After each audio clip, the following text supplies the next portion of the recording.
So warm welcome to scope management and schedule management. My name is Ramesh. I've done my PMP, then PMI ACP, that is Agile certification, ISTQB, you can call this is some sort of a PMP for testing, and CIB, this is my domain certification. Let's discuss about project scope management. What is basically scope? Okay, for example, I'm writing using this pen, isn't it? What does a pen do? It performs set features, right? It is able to draw, right? And it supports so many colors. It has to be ported with so and so an application, isn't it? So it does some features. So that is what is called a scope. Then how do we deliver the scope? We come with a project. We gather requirements from the stakeholders. Okay, then we prototype this pen, then test the prototype, then send it to manufacturing. Then manufacturing department starts manufacturing pens in large numbers. Okay, so the project management processes we perform, like collecting requirements, planning, scheduling, budgeting. Okay, so all these are called as project scope. So there are two aspects to scope: project scope and product scope. That is what we're going to see.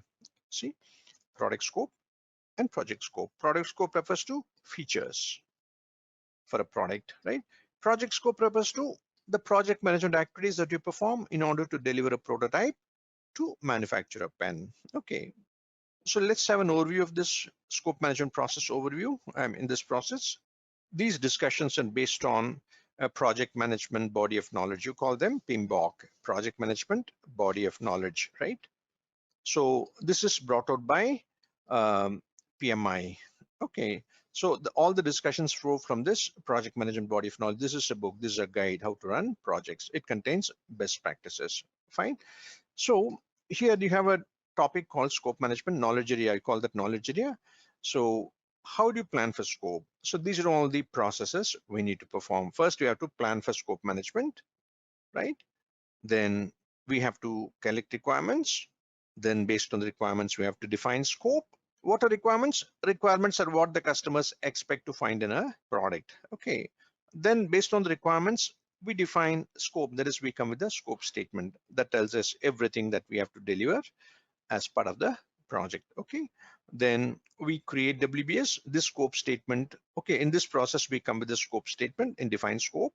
This scope statement would be descriptive. It could be in text form. Well, if you give a document that runs to hundreds of pages to team members to start delivering, they'll not know where to start. Okay, what the dependencies are. So in a manner that is understandable to them, you break it down into a tree form. Okay, you break it down into tree form and you say, John, this is your work package, plan to deliver it. Jack, this is your work package, plan to deliver it. So in Create WBS, we break down the work into a work breakdown structure. Okay, and validate scope refers to getting the scope formally accepted by customer. Okay, for example, if we are prototyping this pen, we have to get this pen accepted, the prototype accepted by the stakeholders. Okay, that is called as validate scope. Fine. And the last process is control scope. Okay, control scope is a process of comparing what we plan to deliver with what we actually delivered. Okay, there could be variances. We'll see how to manage them. This is about scope management. Fine. Now let us analyze these processes in detail one by one. Okay. So the first process is plan scope management. So what do we do here? We come up with a scope management plan. So what is a scope management plan? This is a process of creating, plan scope management is a process of creating a scope management plan that documents how the project and product scope will be defined, validated, controlled. Define is how we define the scope, how we decide what features and functions it should support. Validation is how we get it accepted by the customer. Okay, so it provides you guidance on how to manage scope. That is what it means. Okay, now there is a description of this process, plan scope management. See, I was talking to you about project management body of knowledge of PMI, isn't it? It is what we discuss is based on that. So there are totally 49 processes in this project management body of knowledge, and each of these processes are defined using a particular template. Okay, these templates are like inputs, tools and techniques, outputs. I can give you a small example. See, if you have to make coffee, what do? We first use inputs. What are the inputs like? We have sugar, cream, coffee powder, isn't it? Those are the inputs, right? What are the tools and techniques we use? Stove, boiling. Okay, those are the tools and techniques. So what is the output of this process? Output is cups and cups of hot coffee, isn't it? So all these 49 processes are used are described using this familiar template. That is inputs, tools and techniques, and outputs. So this process is called plan scope management. So let us see what are the inputs that go into this process, what are the tools and techniques we use, and finally, what is the output that we get out of this process. Okay, so the first process, plan scope management. Okay, well, the input for that is we are discussing inputs, no? So what is the first input? The first input is project charter. Okay, just in case you do not know what a project charter is, let me tell you. Project charter is a document that actually initiates a project. Okay, so as soon as a business decides to commission a project, as soon as an organization gives an approval to launch a project, the project manager is informed.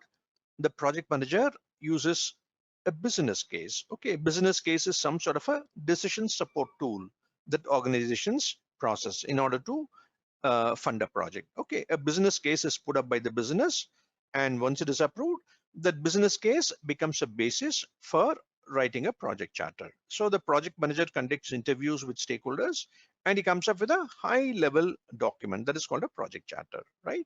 It contains high level stuff. It contains high level requirements, high level scope, high level schedule, right? Not even schedule, high level milestones, high level pre-approved financial resources, which later on becomes a budget, high level risk. Okay, so you have a basic document called project charter. So that gives you high level requirements that will help you plan for scope in a much more detailed manner. Okay, that is one thing. Then what other inputs do we have? We have project management plan.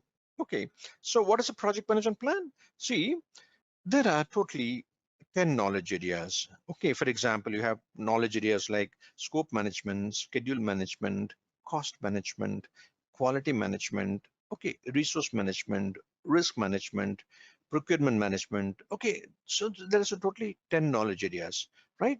And all these 10 knowledge areas have plans.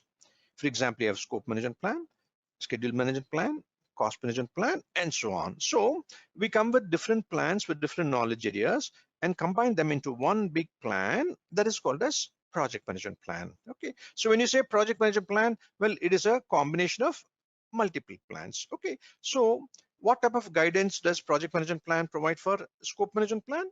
Well, you have several plans. I can give you examples of whatever plans are used for planning for scope. Okay, so the first one is quality management plan. Okay, so why would quality management plan be important? Quality management plan is part of project management plan. Why would that be important? See, when we define a product, we should define the quality specifications for the product, isn't it? So what is quality? Quality is conformance to requirements. Okay, so when we buy a product, when we say quality, what does it mean? It has to meet our requirements. Only then you say that is quality, isn't it? Now, where do you get this requirements from? You get it from several places. For example, if this product is a regulated product, like say a pharmaceutical product, you have to go by FDA regulations, right? Or you may have some industry standards, Six Sigma or CMMI5, so you have industry level standards, right? Or an organization may have its own internal standards, which it consistently applies to all the projects. So organization standards, right? Right. Like this, you have to talk to customers, find out what the requirements are relating to quality, and you have to build quality. And you have to come with a quality management plan. So quality management plan talks about the quality that you should build into a product. Okay. Organizational process assets. What are these? See, these are typical standard inputs for any planning process. See, for example, if you work in an organization, okay, you will be having things like organization's culture or policies, procedures. Every organization got policies and procedures, right? We have to go by the policies and procedures relating to product development, right? Then you may have historical information relating to earlier projects of similar products that you can access. Okay, these are called as organizational process assets. Every time we run a project, we create assets. These assets could be like information database, right? It could be defect database, schedule database, cost database. All these are accumulated over a period of time. So when you start planning for scope, you look into similar projects that were handled earlier, and you can use that as a sort of an input. Okay, then what else? Well, you also have another input that's called as enterprise environmental factors. What is an enterprise environmental factor? See, as a project manager, when you work in a client's place or even in your own organization, you must be acutely conscious of certain things. For example, culture. If you're working for a Japanese client, quality is a very important culture. You cannot violate culture. So you have to do a lot of Ishikawa diagrams, root cause analysis. Okay. Or if an organization extremely risk-taking culture, well, you have to take big risks. You should not mind making mistakes and learning from them. Okay, so culture is one enterprise factor, right? When you say enterprise factor, these factors are related to the enterprise. These are factors over which we as project managers do not have any control. So we have to adapt to the culture, right? Then it also means infrastructure. Let's say you have to gather requirements. Well, whatever requirements tool is available, you have to use them. Okay, at times you may not have anything, you just have to gather using word templates. So whatever is available internally, you have to use this an input. Fine. Now let's come to tools and techniques. So what type of tools and techniques do you use for plan scope management? Expert judgment. Okay. So this is also a common tool. What type of expertise? Well, you need to have expertise in understanding the product, no? Understanding the product, understanding the domain. You need to find out people who could be training your own team members with expertise, that type of expert judgment you require, right? It could be sponsors, it could be customers, it could be anyone. Okay, fine. Then you also have another tool that is called as data analysis. Meetings with whom? See, you're defining scope, so you should find out what are the product features that this product should support. So you'll have meetings with a lot of people. You will have meetings with marketing teams, production teams, operations teams, sponsor, customers, right? So you need to have meetings so that you can plan for defining scope, right? Then data analysis. So what type of data do you need to analyze? See, if you have to define scope, you have to gather a lot of data relating to alternative ways of collecting requirements. Should I have interviews or should I have questionnaires, right? How to create a product? What are the alternative ways of creating a product? What are the alternative ways of inspecting? What are the alternative ways of gaining acceptance, validation, etc., etc. So that is called as data analysis. Fine. So now when you do this, you get output. So you have two outputs in this process. The first one is called as a scope management plan, and the next output is called as requirement management plan. Okay, so you have two plans, the one process, but two plans. Okay, fine. So scope management plan tells you how to define scope, then how to create one WBS out of this scope statement, then how to lay down approval process, how to get this scope accepted, how to deliver, how to get acceptance from customer, and so on. Okay, so scope management plan is an output. Likewise, a requirement management plan. See, what is a requirement management plan? See, you cannot just straight away go into somebody's room and start asking questions. You need to have a bit of planning. Okay, for example, you should first decide, well, which module should I focus on? So you need to have some sort of a prioritization, isn't it? Then you have to decide what approach should I have. If it is an agile project, the product owner always sits with the team. He's available all the 5 days. So you will have just-in-time requirements. If it is waterfall projects, you will have requirements, very intensive requirements at the beginning of the project, and later on it tapers down, isn't it? Right? Then you also have to gather metrics. What is a metric? For example, you have to prototype a pen, or a pen. Now you have to say what the diameter of this pen is. That is a metric. Okay, so that's an example. So how do you convert these requirements into numbers, right? Then how do you manage configuration for these requirements? So these are all the things you have in a requirement management plan. So you have to come with scope management plan and requirements management plan. Fine. So now we're going to the next process, that is collecting requirements. Okay, so what do we do here? What is a requirement actually? Requirements determines, documents, and manages stakeholders' needs in relation to a product. What should this pen do? Well, this pen should write it should support so many colors, it should be ported to so many applications. Okay, these are all the requirements that stakeholders have about a product, isn't it? So we collect requirements. That is what this process is all about. Okay, so let's see how we get the inputs, outputs, and the tools and techniques for this process. Fine. So when you say requirements, what exactly are requirements? Okay, so the basic input for this is project charter, isn't it? But before that, let me tell you what are requirements. So requirement could be business requirements. These are very high level business requirements, like we should improve our market share by 10%. We should be the market leader. The rate of efficiency should improve by 50%. Turnaround time should come down by 10%. Very high level business needs. Okay, so those are also requirements, right? Then you have functional requirements, what a particular product should do. Then you have non-functional requirements. For example, the battery should be working for 6 hours, right? Okay, there is a non-functional requirement. If you're designing a website, well, the screen should load within half a second. So non-functional requirements.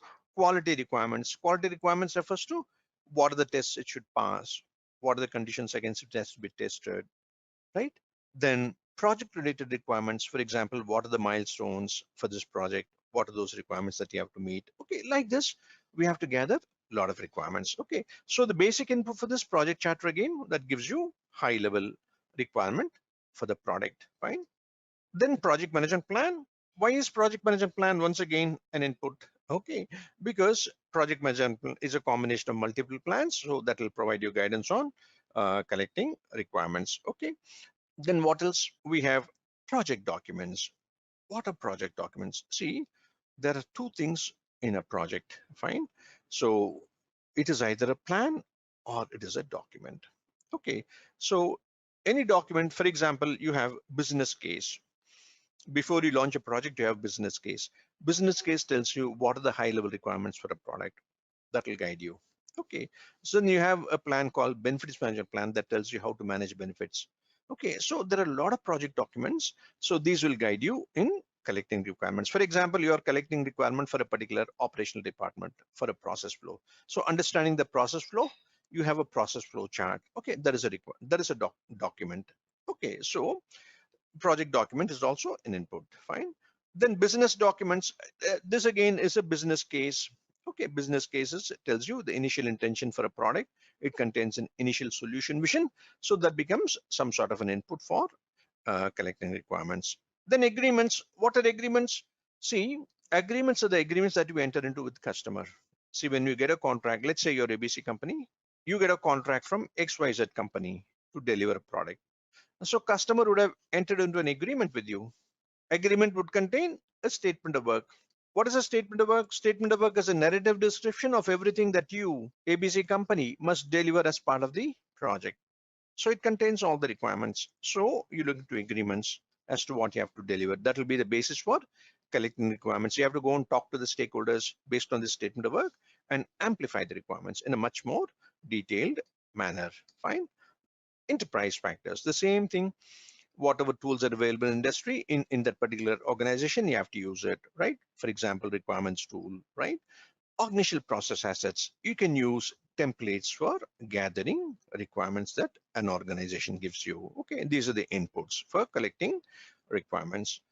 Then what are the tools and techniques? Expert judgment. What type of expertise? See, collecting requirements, you need to have, first of all, you need to employ business analysts who are trained, who have specialized knowledge. Okay, knowledge about what? Well, they should have specialized knowledge in requirement elicitation. Then they need to have knowledge in documenting. They need to have knowledge in business, right? They need to draw basic diagramming skills. They should have basic diagramming skills like drawing use cases, okay, context diagrams, and so on. And they also need to have expertise in conducting facilitated sessions, interviews with stakeholders, and so on. So as a project manager, you have to make sure this expert judgment is brought into the project somehow, either from the same project or from some other project. You need to have expertise in all that, fine. Then data gathering, what type of data should you gather for requirements? Okay, basically it refers to requirements.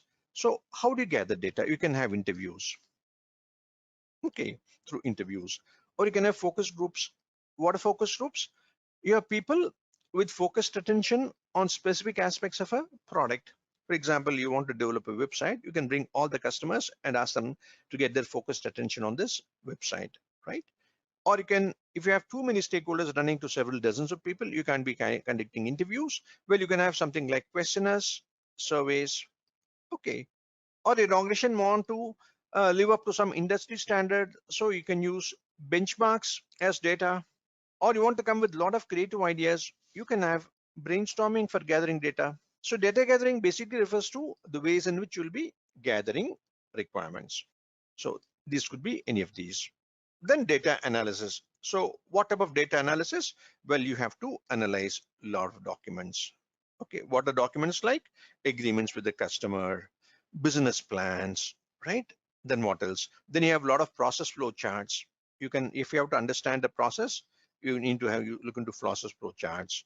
Then issue logs, policies of the organization, regulatory requirements, RFP that you get from your customer. So you have to analyze a lot of data in order to decide what requirements to collect.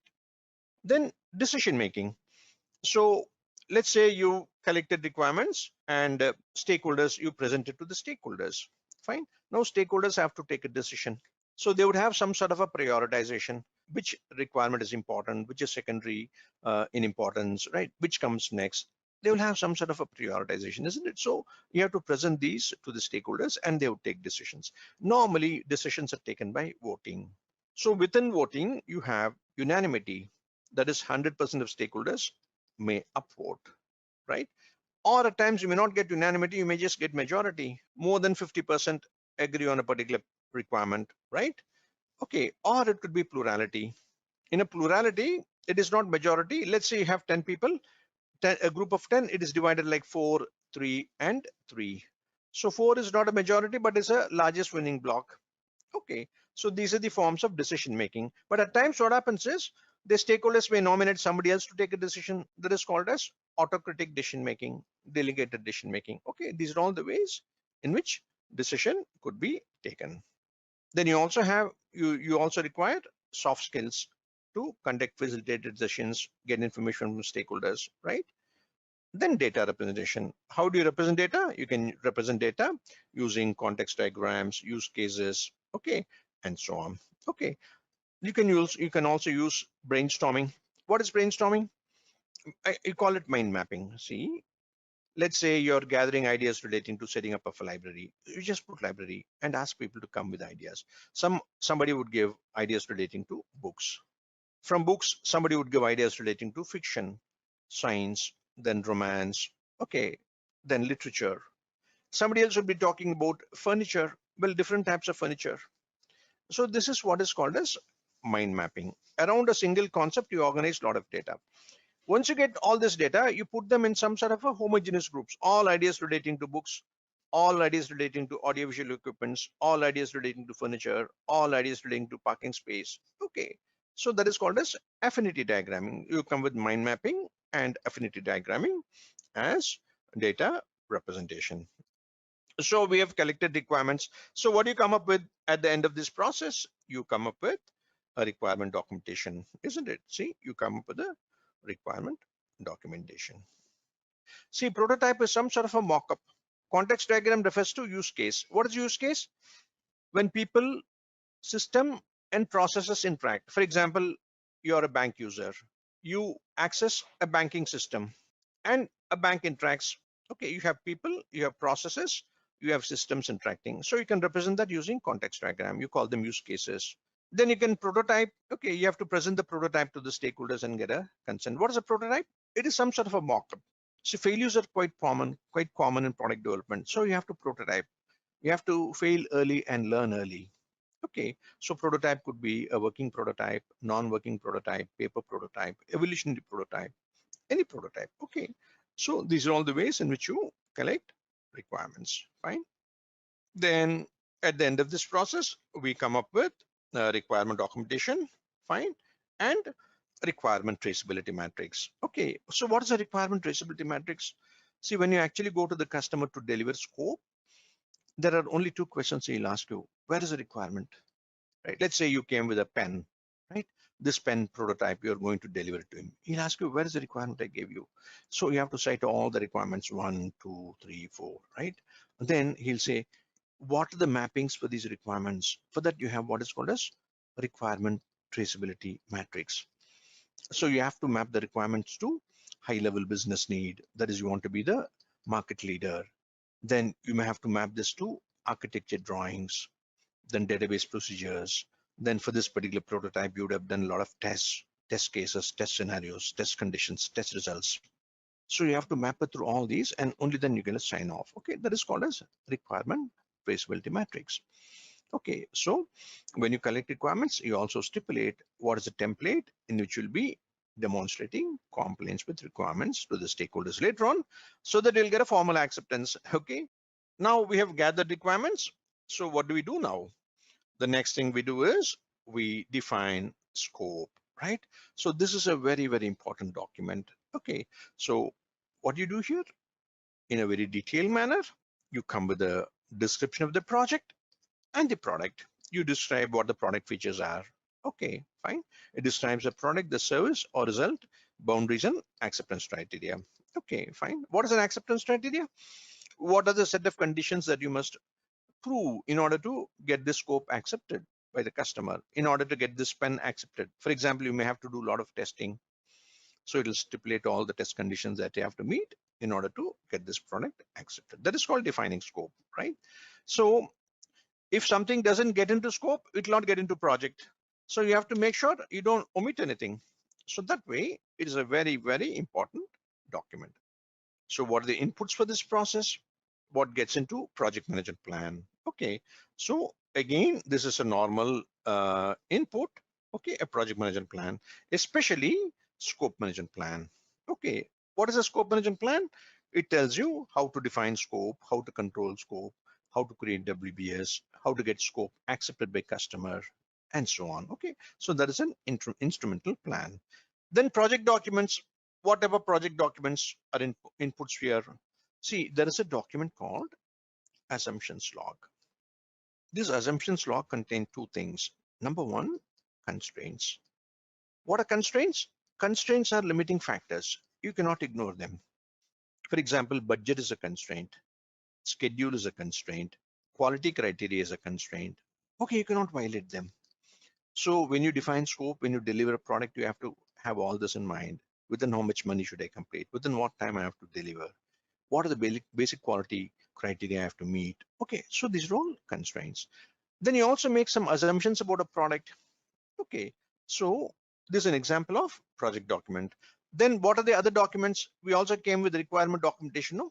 So requirement documentation is a basic document from which you derive a project scope, right? Then there is another document called risk register. So that also guides you in defining scope. Why? What is a risk? Risk is an uncertainty that could impact any project objective. It could be positive or negative.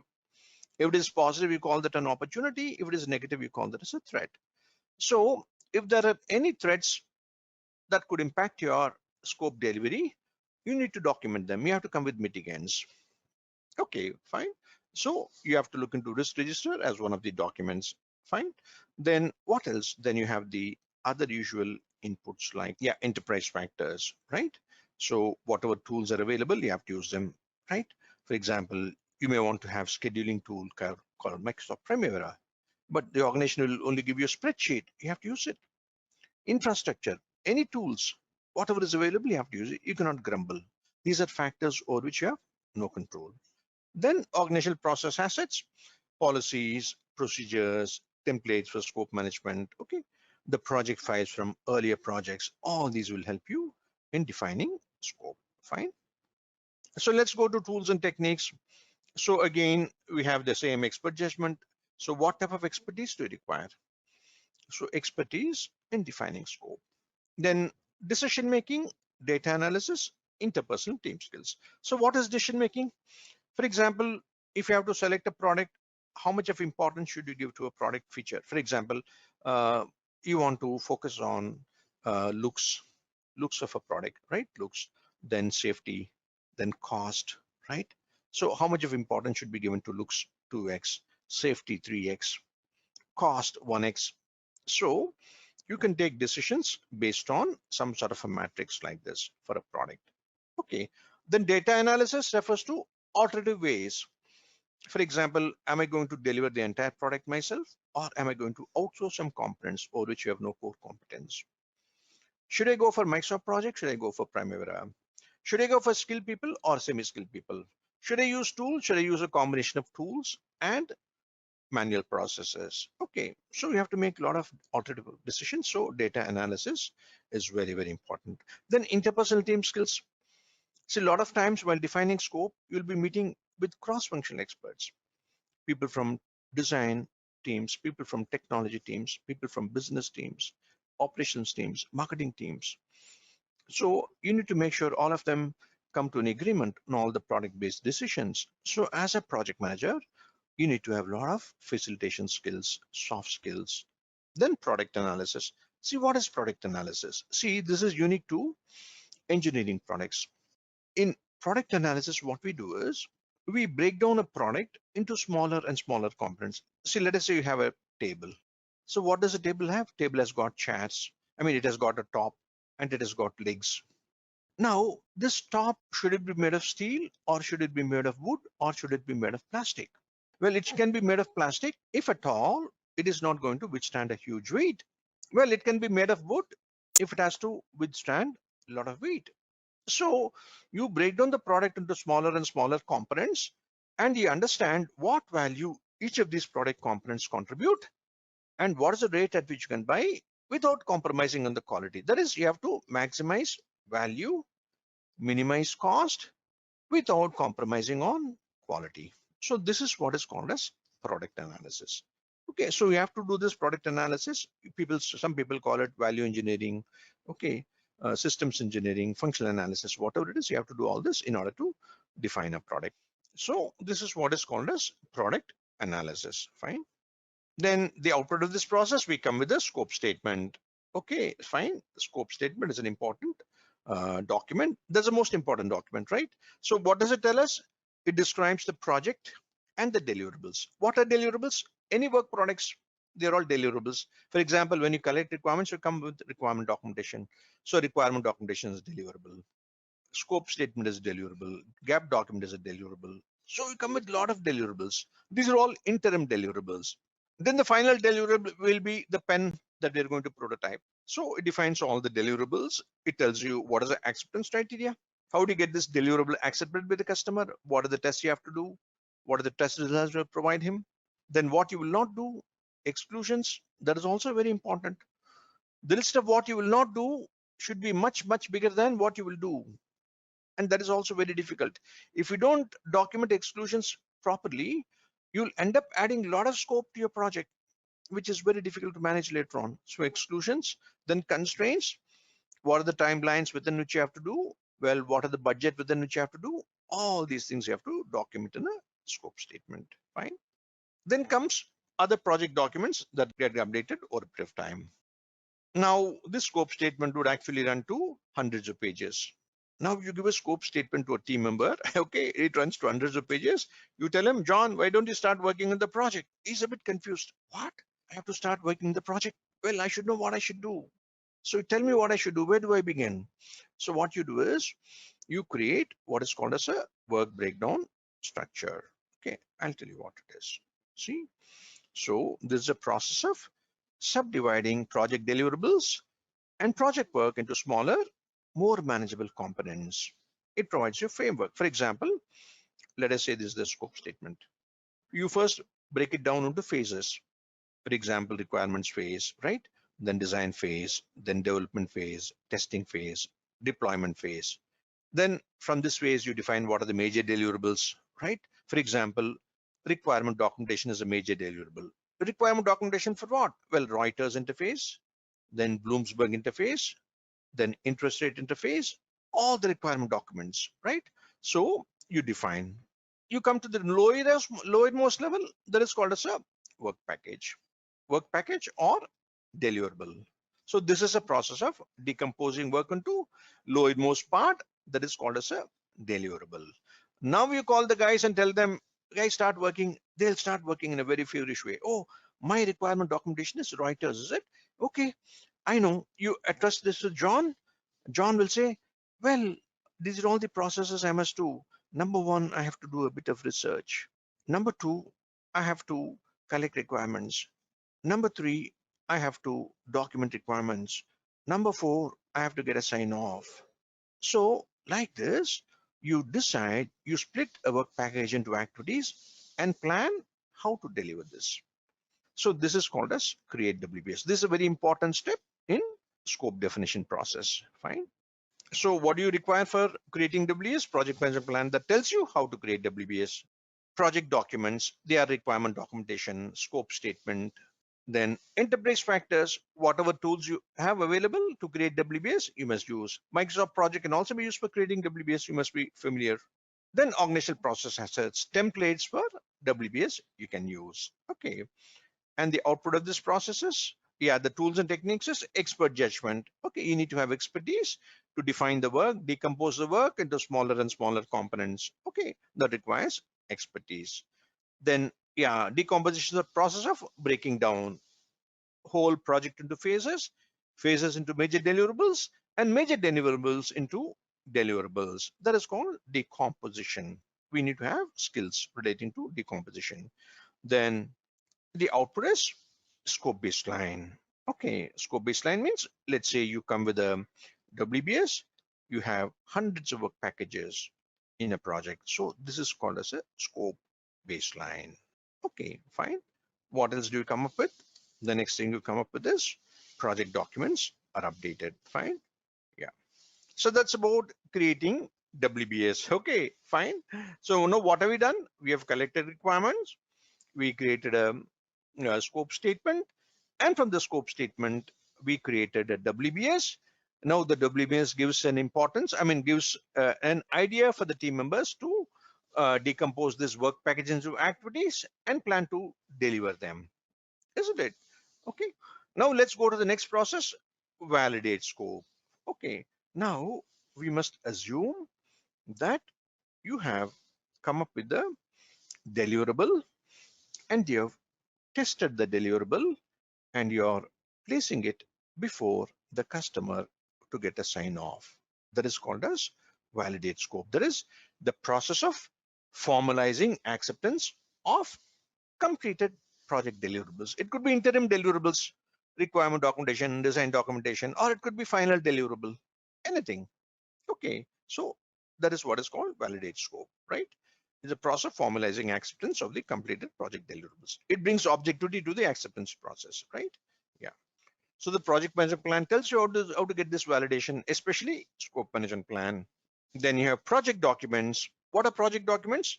See, when you go to the customer for validation, he will ask you, where is the requirement documentation? I gave you sign off. So you have to show him requirement documentation. Then we saw that we have to maintain requirement traceability matrix. We have to do a lot of testing and have to map the test results and show the test results to the customer so that he's satisfied that we have fulfilled all the requirements. So requirement traceability matrix is a document. Then quality report. We have done a lot of testing of the deliverables. So the customer is focused on what tests we did, what the test results are. Did we pass? Did we fail? If we failed, how serious this failure was? Okay, so quality report. So these are three important project documents that are essential for gaining validation. Verified deliverables. What is a verified deliverable? Who verifies it? Team members. What is a verified deliverable? See, every team member is responsible for inspecting his own work product. If I write a code, I must do unit test, system integration testing. If I gather requirement documentation, I should get a peer review. I should do a design document, I should get it peer reviewed. So whatever you do internally within the project team is verification. You verify that the deliverable is in conformity with the requirements and specifications given by the customer. And you put your stamp saying verified, which means it is complete and correct, and you can place it before the customer hand. Validate scope processes where customer gives you formal acceptance, isn't it? So you put verified deliverables into customer's hands. Fine. Then work performance data. See, work performance data is some sort of a raw data. See, there are three types of data in projects. One is called as work performance data. That is, it is raw data. For example, actual cost, actual duration. These are all raw data examples. It does not tell you what should be the data. Actual cost should be compared with planned cost. Actual cost is $10,000. Planned cost is $5,000. So after data, this is data, and you get information. Okay, so the information is minus cost variance of $500. So basically, when you validate scope, the customer will ask you for test data that you have to provide. Then with all this, what happens? The customer inspects. Who does the inspection? Customer does the inspection, right? It inspects the results, right? And it takes a decision whether this sign off can be given to this product or not. That is called decision making, fine? And the output of this process is, well, he gives a sign off and you call that accepted deliverables. And information, data is different, information is different. Information is contextualized. For example, how many was accepted, how many was rejected, what is the amount of non-conformity, the severity of non-conformity. Okay, that is called information. Then change request. See, if the customer gives you sign off, it is fine. But if he asks you to redo, if he says some defects are there, you have to redo it, then we have to generate change requests. So change request is a formal request through which you ask for extra time, extra money, extra people, whatever it is, right? And you have a change control board in the organization that goes through a change request and approves it.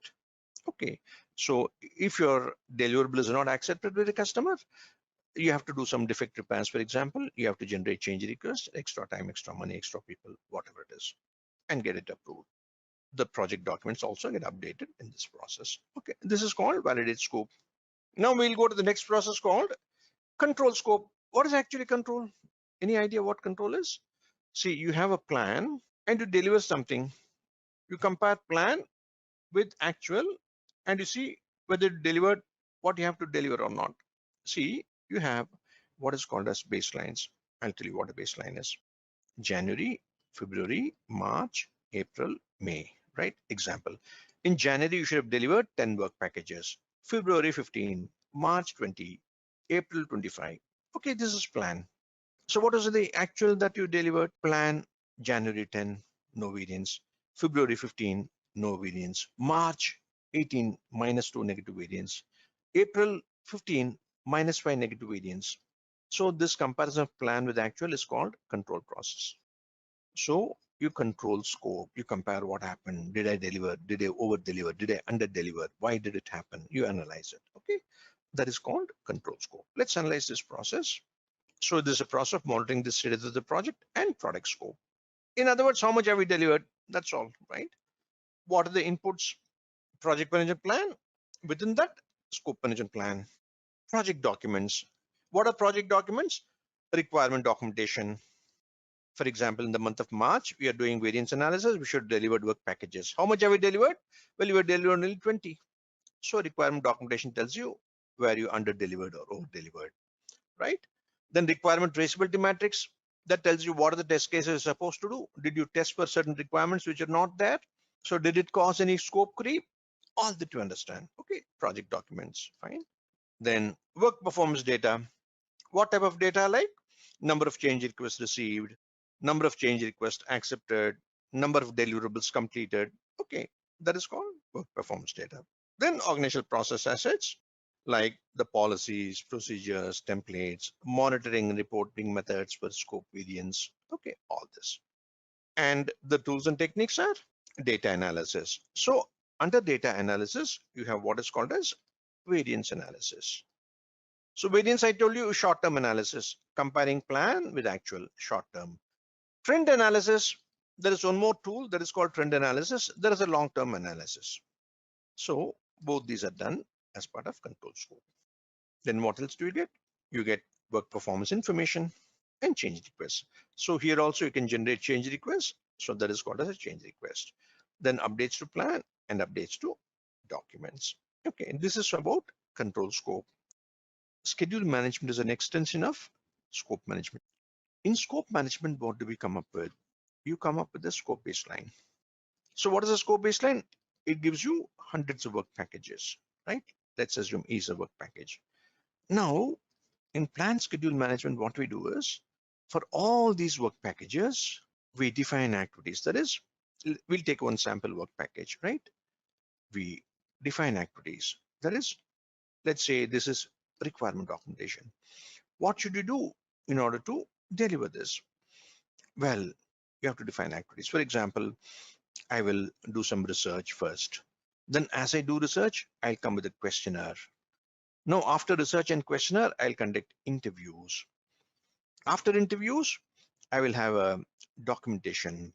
After that, I'll review. And after that, I'll get sign off. So when you do all these activities, this requirement documentation would be ready, isn't it? So you first define activities, then you sequence them into network diagram. What are network diagrams? It is like this: start. So first, research, simultaneously questionnaire. Both can be done simultaneously. Let's say it is 1 day, 1 day. Then after research and questionnaire, you do interviews. Let's say this is 2 days, or let's say 1 day again, right? After interview, what do? You document. That is 1 day. Then after that, you get a sign off. That is 1 day, isn't it? So what happens? This scope baseline gets converted into hundreds of network diagrams. And these network diagrams are used for developing a schedule. So what is a schedule like? A Gantt chart, isn't it? From this network diagram, we can create a Gantt chart. It is like this, you see. You come with a Gantt chart that tells you day one, day two, day three, day four, day five, day six, isn't it? So requirement research and questionnaire, they can happen on day one. Then after both these, you can go for interview. Then after interview, you have documentation. After documentation, you have a sign off. So this way, yeah, it comes like this. Okay, so this way, out of a scope, you develop schedule. This is what scheduling is all about. Okay, fine. Then you manage schedule, you control schedule, and so on. Fine. Yeah. We'll just have a very brief overview of this process. Again, you have to have expertise in deciding how to decompose work package into activities. Fine. Then what else? Then you need to perform different types of data analysis, right? So what is data analysis? So data analysis and meetings. So meetings with different stakeholders to plan for schedule, right?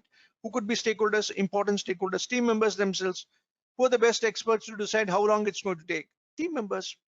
They know how long a duration is, how long an activity is going to take, what are the risks involved in this activity, what is the contingent reserve they have to provide for the activity, everything. So team members, meeting with work package managers, meeting with schedulers. Now, all these schedules should be approved by people in the organization, isn't it? You have functional managers in the organization who will be reviewing your schedule and approving it, isn't it? So you have to have meetings with different stakeholders. The rules of performance measurement, there is a concept called earned value management. So that is actually discussed in cost management. So that tells you how to come with periodical analysis, variance analysis as find, and let us help find where we are heading, how to come with financial forecast, how to come with schedule forecast. So those roles are mentioned in schedule management plan. So this is a process that gives you a schedule management plan. Okay, fine. Then release and iteration length. See, you have a bit of agile combined here. So it tells you what is an iteration. See, in agile projects, you have time box iterations. What is a time box iteration? Well, it could be 1 week, 2 weeks, 3 weeks, 4 weeks, 5 weeks. Why do you call it time box? Let's say in a particular week, you plan to do a certain amount of work. Let's say 10 user stories. You call them user stories in agile, right? Now, at the end of the iteration, you complete only 8. Now, what will happen in normal projects? If you don't complete something on time, you extend the duration. You ask for extra time, isn't it? But here, it doesn't happen. You wrap up the iteration. Whatever you did not complete, you put it back in product backlog. And if that is valuable, you pull it to the next iteration and do it. Okay. So those are called iterations. Iterations are time boxed. So the schedule management plan of an agile project tells you what should be the duration of the iteration. And each iteration will have, several iterations will constitute one release. For example, if you have a major product push, you will break it down into several iterations. Let's say you have one release. Through this, you want to have major product push, major product feature, and you plan to release it in several iterations. So iteration 1 will create something that is potentially shippable. And when you combine all the 5 iterations, you may take it out as a big product push. Now, what should be the release length? If the iteration is 1 week, a release will have 5 weeks. If the iteration is 1 month, the release will be 5 months. So these decisions also you must take as part of planning for schedule management for agile projects, right? Then reporting formats, how are you going to report your timesheets? That is about schedule management plan. Now we have to do the next process, define activities. That is, we'll break down work packages into activities. Okay, that is what is called as define activities. Fine. So this is a process of identifying and documenting the specific actions that need to be performed to produce a deliverable. You break it down into activities. Fine. So what are the inputs? Project management plan that tells you how to do the decomposition. Fine. How to break it down. Okay. Enterprise factors, culture, structure, any PMIS, any tool, right? Then organizational processes, templates that you can use. Then what are the tools and techniques? Expert judgment, how to define this type of expertise you require. Decomposition, what is decomposition? Breaking it down, right? And rolling wave planning. What is rolling wave planning? See, this is a very interesting concept. In waterfall projects, we have projects that may run for 12 months, 24 months, and so on, isn't it? We cannot plan for the entire 12 months right now. You will plan for short durations of 3 months or 2 months, whatever it is, depending on the complexity of the project. Only for this 2 months you plan in detail. So the rolling wave duration is 2 months. When you say plan in detail, what does it mean? You define work package into activities, sequence them, create a network diagram, and come with Gantt chart. So that is what is called as detailed planning. So the period up to which you have detailed planning is called rolling wave planning. So you adopt rolling wave planning as a concept. Then meetings with team members, meetings with organizational stakeholders, right? Meetings with schedulers and so on. Then output is you get a list of activities, right? That you have to deliver. Then activity attributes. What are the activity attributes? These activities have got a particular set of features. Who should do it? How long it should take? Durations. What are the costs for these activities, right? In what sequence it should be done? Which activities comes first? Which should come next? All these are called as activity attributes. Then milestone list. What are milestones? Milestones are significant events in the life of a project. For example, for a business analyst, requirement sign off is a milestone. For a product owner, date on which you have to take the product out to the market is a milestone. For a project manager, budgetary check is a milestone. So if there are any milestones attached to activities, that also you have to mention along with the activity list. Fine. Then what else? Change requests. So when you do the decomposition, you may make some changes to the plans and the plans get updated. That is what is called as define activities. The next one is sequence activities. So what do you do here? You create network diagrams. Okay, that is what I told you, isn't it? So this is a process of identifying, documenting relationships among various project activities. So project management plan that tells you how to decompose scope baseline into activities and how to sequence them. So what are the project documents you require? You require a list of activities to be sequenced, what their activity attributes are, what are the assumptions and milestones. Then enterprise factors, any PMIS. What is a PMIS? Any scheduling tool that you use or any sequencing tool that you use, right? Any work authorization system, right? If there are any government standards, you have to adopt them.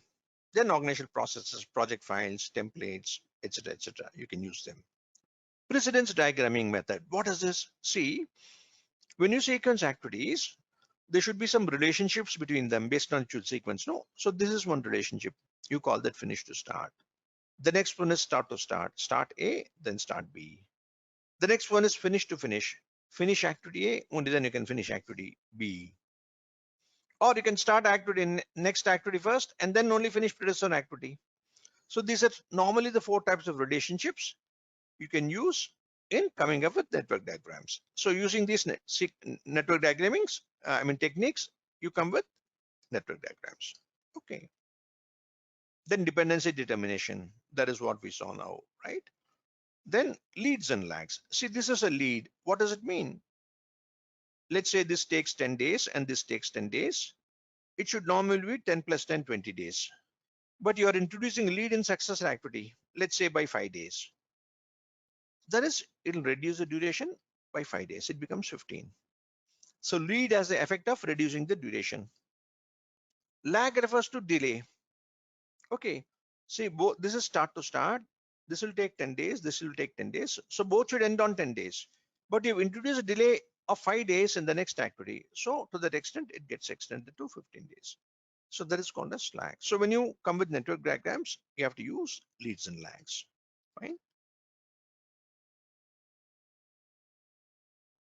Then you come with network diagrams. There is an output, and you also update different project documents. Okay. Now we came with network diagrams. You must decide, you should get a confirmation about who will be working on these activities. And based on that productivity, you have to come with durations. Okay. So that is called estimate activity duration. Fine. So this is a process of estimating the number of work periods needed to complete individual activities. So what are the inputs? Project management plan. Okay. Then project documents. For example, you're going to come with duration estimates for what? List of activities. The assumptions about productivity you have, right? If you assume that you're going to get an experienced people, you can plan to do it in 10 days. Inexperienced, 5 days. Semi-skilled, 7 days. So the assumptions you make. Milestone, project team. If there are any milestones, well, the activity should end on that milestone, isn't it, right? Well, the project team also tell you what type of duration you can plan for. Okay, fine. Then enterprise factors, for example, productivity metrics. What are the productivity of team members? They'll decide the duration. Okay, and so on. That's an example.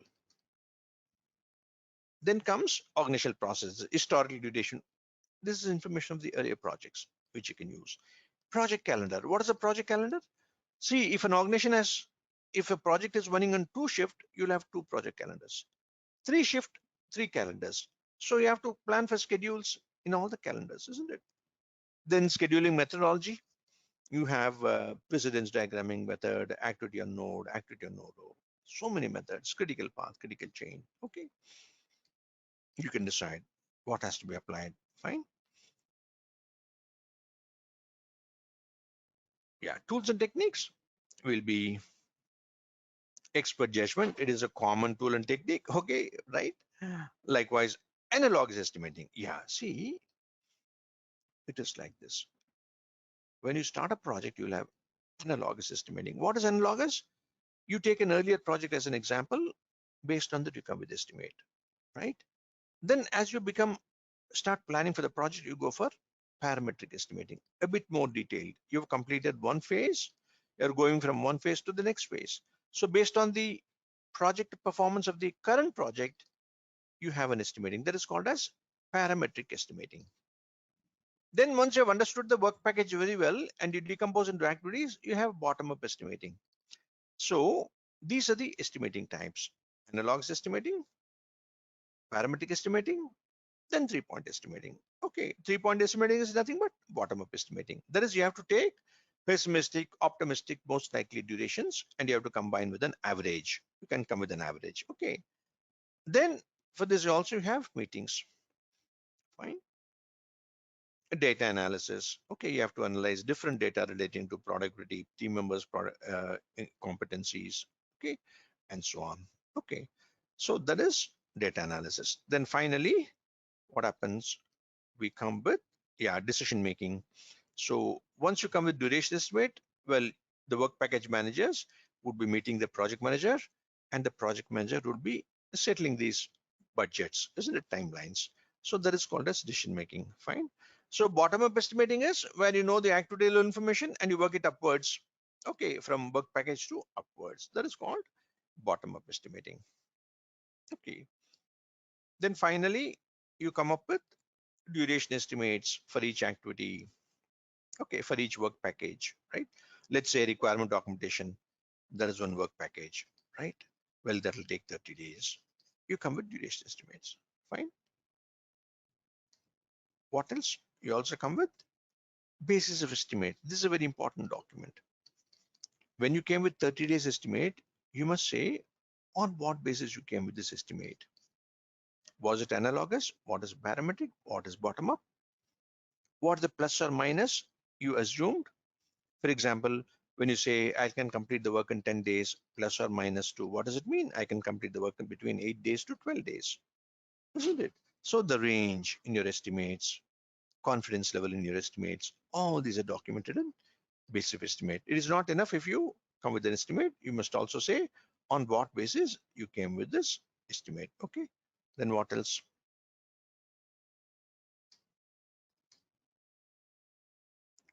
Project documents will get updated in this process. Yeah. So we have developed schedule. No, and we have estimated durations for different network diagrams. We have to combine all these network diagrams and we have to develop one big schedule for all the work packages combined. Okay, the schedule is for the project as a whole, right? Fine. So, oh, I'm sorry. This is a process of analyzing activity sequence, duration, resource requirements, schedule constraints to create a project schedule. What does it mean? That is, you came with network diagram that told you what the sequence is. Then for these activities, you decide the durations. Then you also decide who's going to be working on this activity, John or Jack or Jill. And you also contain constraints like within how much time this work should be completed. So you consider all this and you develop a schedule model. So what does a schedule model contain? It contains start dates, end dates, and who's going to be the resource using this, performing this activity. And if the resource is going to consume steel, cement, how many kilos of steel, cement is going to consume? Everything relating to activities. Okay, they are all combined to develop a schedule. So project management plan is an input, especially schedule management plan that tells you how to schedule, right? Then project documents like activity list, activity attributes, assumptions log. We have discussed all this, no? Okay, right? So this is the scheduler's job, right? Agreements. What does agreement contains? Agreement contains the dates by which you have to deliver to the customer. Is it not important to consider that? Of course. Okay, fine. You have to meet the contractual stipulations. So with all this, and also enterprise factors, whatever scheduling tool is there in the organization, they have to use it, right? Then scheduling methodologies, project calendars. These are all default project calendars, right? You have to use them as inputs. Then what are the tools and techniques? You do network analysis, right? That is, what is analysis? You combine you analyze all the activities. You understand the activities and sequence properly. Now the duration is correct. All that you analyze, right? Then you apply critical path method. What is a critical path method? Determining the duration of the project schedule. Okay, applying critical path method. You determine when the work should start, when it should end. Fine. Then you have a lot of data analysis relating to durations, risks, costs, okay, etc., etc. Resource optimization. What is resource optimization? See, when you come with a schedule, it may say you'll complete the project in 12 months. But the customer might say, no, I want it in 9 months. So what should you do? You have to somehow extract some 3 months out of the schedule. So there are a lot of techniques like fast tracking that's doing activities in parallel instead of one after the other, or putting more number of people, making them work overtime and doing the job before time. So there are a lot of techniques that you have to adopt in order to complete the project on time. Okay, at times you'll find that resources are over allocated. For example, John is the only guy, but you allocate him 16 hours of work. So you have to level his utilization to 2 days from 1 day, right? So these are all the techniques that you adopt in order to develop a schedule, right? And any information tool, the leads and lags that we saw earlier, then schedule compression. That is what I told you. Schedule compression refers to if the activities can be done this way, 10 days, 10 days, you see if it is possible to do it simultaneously. So you can do this in 10 days. Okay, so schedule compression. Then agile release planning. This is for agile. Okay, you have to plan for the releases for agile, right? And you come with a schedule baseline. So what does a schedule baseline contain? It tells you when the activity should start and when it should end. It should start in January, it should end in March. And the actual schedule will be compared against this baseline. You will have variances. So baseline is maintained for comparison purpose, schedule baseline, fine. Then project schedule, okay.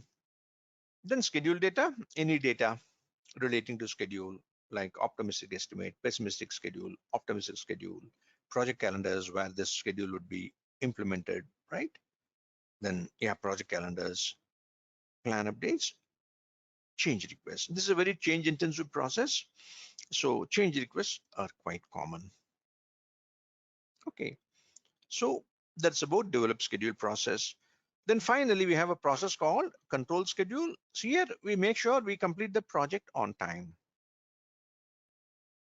So you analyze what are the variances, why these variances happen, why did the schedule slip? Is it because you did not get materials on time, or was it because of poor material quality? We could not conduct, or there was over planning, under planning, overutilization, underutilization. So you look into why these variances happened. Fine. So plan is an input, project documents, they are inputs, organizational process, any control tools, they are inputs, reporting methods are inputs. Okay. Then work performance data. Okay, which activity has started, which has not started, which has ended, right? Then tools and techniques, you analyze data relating to schedule, find out why variances happened, where did you under deliver, where did you over deliver, why did you utilize more time, what is the problem with our planning, did we under plan, over plan, was it wrong in coming up with assumptions relating to durations, you analyze, right? Then critical path method, then PMIS, any scheduling tool, and resource optimization. What is resource optimization? For example, I told John might be allocated 16 hours of work. So you make sure he does it in 2 days. That is called optimization. Fine. And what happens in this process? Just a moment. Schedule compression. I told fast tracking, doing activities in parallel, right? Then leads and lags can be employed. Lead will have the effect of advancing an activity, isn't it, right? If you advance a successor activity, it'll reduce the duration of the project, isn't it? Then you come with information, why there is a slippage, right? Then schedule forecast. It is not only enough if you come with the schedule. I mean, you should get, for example, well, this is the start date, end date. No, now there is a variance. Now, if the variance continues, what will be the actual schedule? Will we be able to complete the project in 9 months, or do we require 12 months? That is called schedule forecast. That is based on information that tells you why this particular variance happened. Okay. Then change request. So definitely you will make some changes. You will avoid this variance happening again and again. Why did this variance happen? Well, we thought that we could do something in 10 days, but we actually took 20 days. That is why this variance happened. Why did it happen? Because poor planning. We overestimated productivity. So I'll make corrections to my assumptions, and next time this variance won't happen. I'll ask for extra time. Okay, they are called as change requests. Then updates to plan and updates to project documents. Yeah. So that's about schedule management. So see you all then. Thanks for being with me. Have a great day. Goodbye. Good luck.